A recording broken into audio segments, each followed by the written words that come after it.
Well, it's great to be here, and it's an opportunity for us to talk a little bit about our partnership. We have been partnering for a little over a year, Tim and I, on a little project we're right now as a placeholder calling Skills for the Future. The conversations, but there have been so many threads that we can pull on. Frank's discussion, Margaret's discussion, there are many discussions. But the No Child Left Behind legacy is perhaps a good place to start. The fact that the foundations around discussions around accountability, visibility, a common language, there were a lot of things that happened during the setting up of these assessments that we currently have across our states. And as we look forward, the context has changed. The world of work has changed, the discourse has changed, and so a lot of our thinking has been around how do we think about what are the skills that matter? What are the life skills, the work skills that matter? And how do we start to introduce a new language, a new system, a new set of frameworks that can really help teachers, can help students move forward in this future of work? So, we're gonna have millions of students graduating from high school this year, this coming academic year, this academic year that we're in. They're gonna get a diploma. It's gonna signify that they participated in school. Do we know if they're prepared? Do we know if they're consistently prepared? And I think we as a community understand what I mean, that there's a certificate of participation, not necessarily a certificate of preparation. And so that's the vision of what we're trying to build. We really believe that skills is the new currency that links high school to higher ed to work. Because let's face it, many students from high school are gonna go straight to work.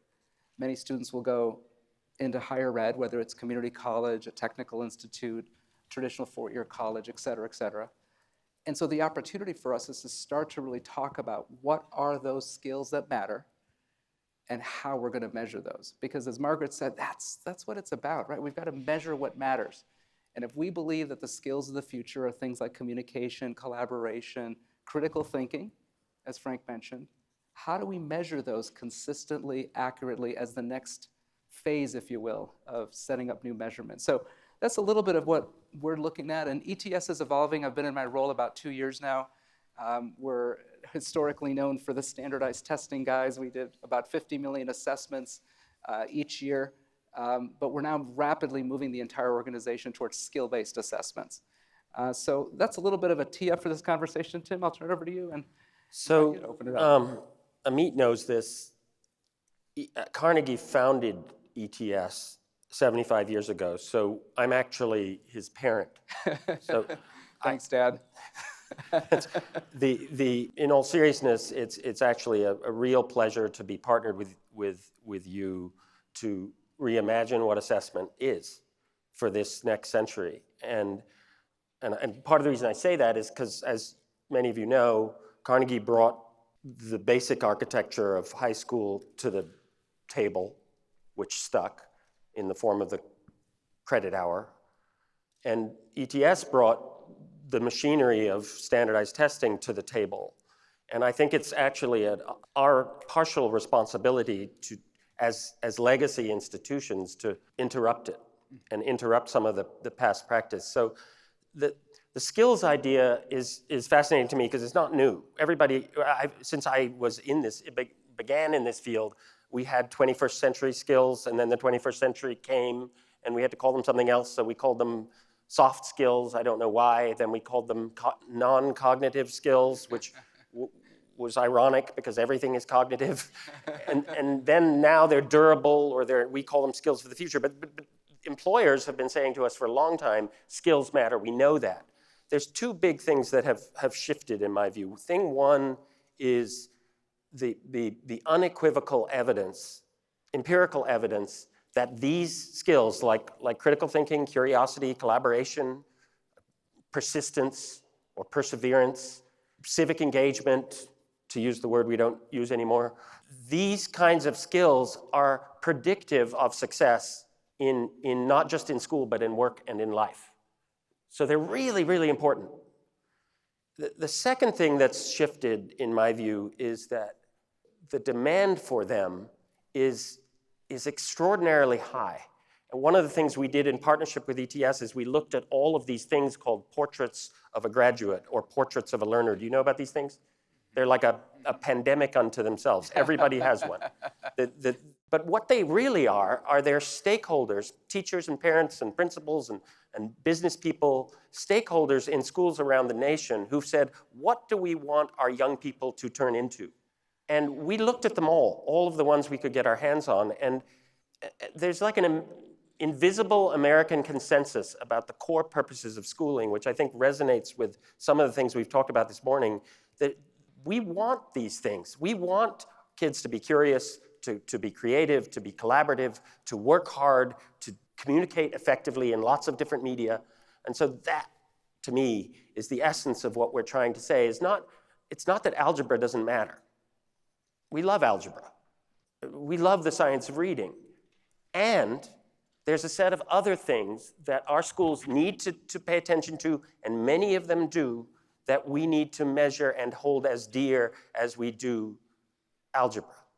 And there are these, they're being called skills for the future now, but we know what they are, and so this partnership, in my view, is really about that. It's about, can we broaden the aperture in terms of what the purpose of our enterprise is, and pay attention to things that we know predict success.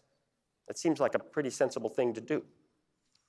So that's what we're trying to do. Let me flip it back to you, Amit, and say, what are we actually going to do? Like, what are we trying to do? Yeah. Well, it goes back to the opening comments about starting a movement that Ruslan brought up, right? If we all are here in community together because we believe we can actually galvanize together a movement across this country to help high schools, it starts with figuring out what we're measuring. What is the purpose of high school? What are the skills that we want to measure in high school? How do we measure those things? And we can build on a lot of the foundation that we have today. What this partnership is about, and this community is around building a new skill-based operating system, is what we're proposing for high school. So imagine every high school graduate in America has a skills transcript, something that has validated skills that they achieved over their time in high school, that's relevant to the world of work, that's measurable, that's unbiased, that's valid and fair. It's like a certificate that means something. You think about all these technical certifications, a Salesforce or a Amazon certification of a skill that you have. Imagine if we can have these durable skills, these 21st century skills around collaboration, communication, critical thinking to be actually measured and demonstrated. And by the way, elementary schools do this, right? How many elementary schools do we know that actually don't give out a grade, but you get some evaluation of the competencies that were built, those foundational skills? So it's in some way reimagining high school purpose, reimagining what are the skills that are there. It's not throwing all of the content, the academic content. There's plenty of frameworks that are helpful for STEM and for other areas, but it's a new skill-based operating system. So what is it specifically? We're talking about a new set of tools that we're now building. These are new assessment tools that are skill-based performance assessments. These are assessments that are going to allow us to have much more interaction, much more engagement with students. It's not sweating it out with an old multiple choice test. This is a very different, adaptive, interactive kind of experience. We're also looking at insight reports for teachers. So these are simple ways for teachers to be able to engage with this data and leverage it in real time in the classroom. So just as Margaret said, it's not about one time a year test. It's about capturing skill progression during the course of the semester, the course of the year, the course of high school. And finally, it's those skill transcripts. So it's these three pieces that we're working on together. New tools, these new assessment tools, new insight reports for teachers, and a whole suite of new transcripts, or what you might think of as almost a high school resume, right? That's what it is, skills that the student is achieving over the course of high school that can be reflected in a way that gives them pathways to work, pathways to higher ed.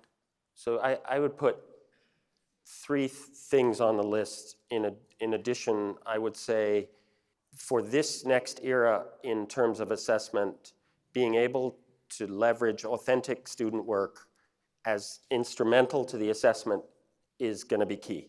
And that will allow and we can employ AI, we can employ all kinds of means, but to allow assessment to be as proximate to the actual young person as possible, not somehow distal.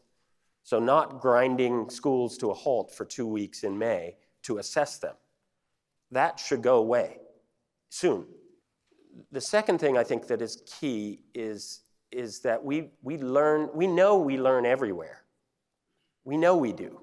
I learned more in drama than I ever learned in anything else about language and theater. We learn on the playing field, we learn independently, we learn in internships, we learn in jobs, we learn taking care of our siblings, our grandparents. So the question is, can we build assessments that capture learning wherever it takes place? That's the second thing that I think is and that cracks the Carnegie unit, just so you know I'm staying on message. Because currently the Carnegie unit is defined by how much time you're in a classroom or you're logged on to a digital platform. If you can give currency to learning no matter where it happens, then parents and families will be persuaded.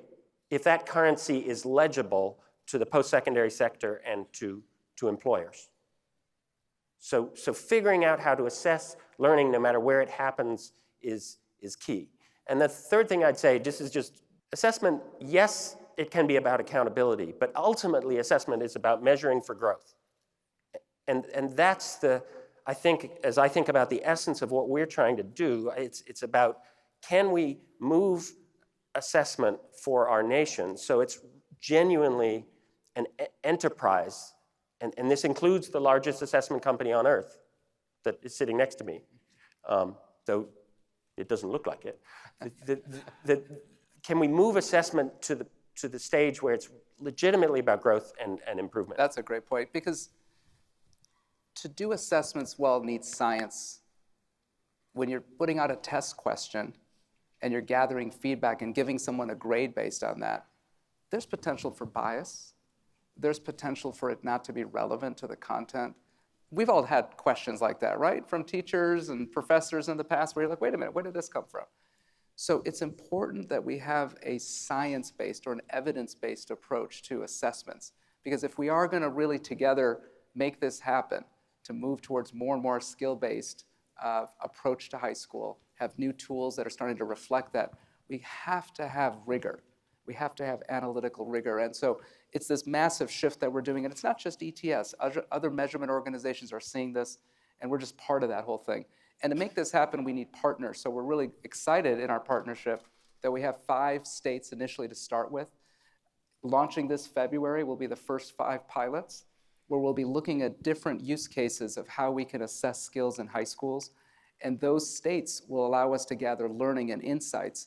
And we're so grateful to be working with the superintendents of the states, the district leaders of the states, to really help make that possible, because this is going to take a village to make this happen. I know we only have about 2 more minutes, so just to go up for a minute, Russell and I always debate whether this is good language or not good language, but so just bear with it for a minute. But I think for high school, the sort of anchoring high school on a new educational architecture means anchoring on a broader aperture in terms of goals, setting goals that are, yes, academic, rigorous academic goals, but also to include the skills that we're talking about.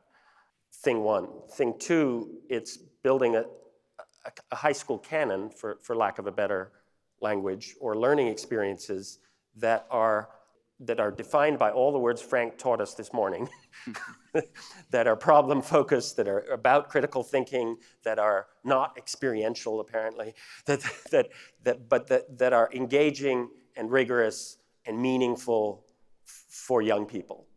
So a high school canon. And the third thing is the signaling system, is the assessment system, is having machinery so we actually know how young people are developing and then can make that legible both to them in a meaningful way, to their teachers, and ultimately to employers and to the post-secondary sector. That's why, though the assessment conversation was obviously put just before lunch, so you were looking forward to something, but it's why assessment is so critical. We can't walk away from it. Massachusetts just walked away from the MCAS, as some of you know. New York State is walking away from the regents. We have to be really careful. And I think the way to be careful is not only to say it's important for these reasons, but to also create new opportunities for how assessment can be valuable and actually be a fuel for improvement. We want to measure progress. We want to measure student progress in learning year by year, semester by semester. So some structure, and that's what we're building here. Look, the No Child Left Behind framework has been around for about 25 years. And it's given us accountability, given us visibility, given us common language. It's given us things. Now the thinking is the world has changed, AI, skills, future of work, all of these kinds of new needs. What is the framework that can help us for the next 25 years? And our proposal is the skills-based approach. It's thinking about high school, not reducing it to just work, because there's, yes, civic engagement and many other qualities. But if you think about it, high school is the greatest investment in workforce development in this country. It is producing individuals that can be having sustained lives, having incorporation, having meaning and purpose with work. We have this huge opportunity to start to have that common language. And so that's why for me, I'm just so thrilled. I mean, you all know Tim or have gotten to know Tim. I mean, I'm so grateful for your leadership at the Carnegie Foundation. You're leading such an important institution. It's an institution that not only parented ETS, but parented Pell, parented the teacher pension, TIA, so many other things, a Carnegie unit. Yeah, I have lots of children. We have lots of children, right, exactly. But it's important because I think under your leadership, this kind of way of thinking of how do we challenge, still working within systems, but moving us forward. So really grateful for the partnership with you and really, really excited about us all working together to help build this skills-based economy to support our high school students. Thanks, Amit. Thank you. Thank you, everybody. Let's go.